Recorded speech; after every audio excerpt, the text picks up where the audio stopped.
The parliamentary opposition piloted a motion in the National Assembly to ensure that Guyanese get affordable housing.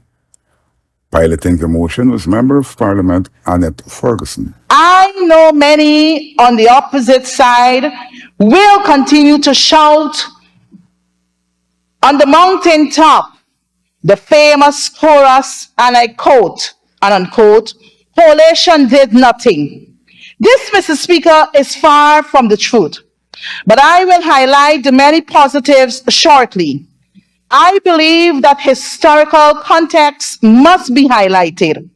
The PNC-led administration of the late great Linden Forbes Sampson Burnham had a three-pronged policy themed: house, feed, and clothe the nation. She argued that the PNC had a better housing policy.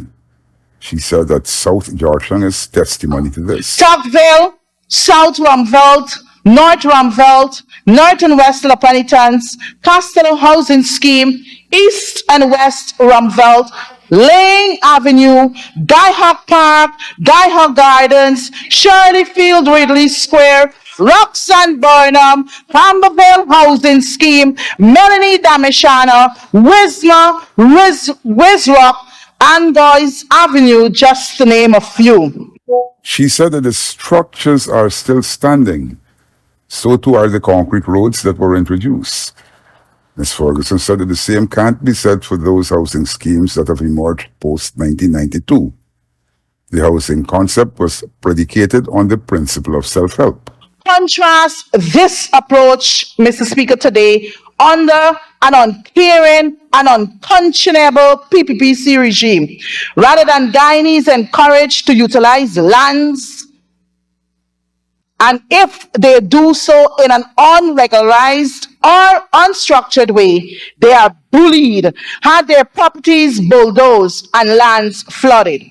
Even at the establishment of many housing schemes, homeowners were encouraged to plant in their backyards.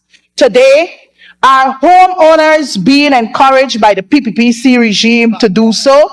The lands currently being allocated, and even those allocated between 1992 October to April 2015, persons in most cases cannot build a comfortable house. She queried the difficulty to acquire a plot of land, given that the population is less than 1 million and a land mass of 83,000 square miles. Why the policy pre-May 2015 for an individual to be qualified for a house lot?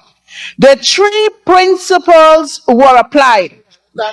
Must be 21 years and over, married with children or single with children. This, Mr. Speaker, I could not understand until I, Annette Ferguson, was reassigned ministerial responsibility at the Central Housing and Planning Authority. She said that people who approached her when she was minister had letters dating back to 1993 right up to 2015. These people were still awaiting lands. This must be answered, she said.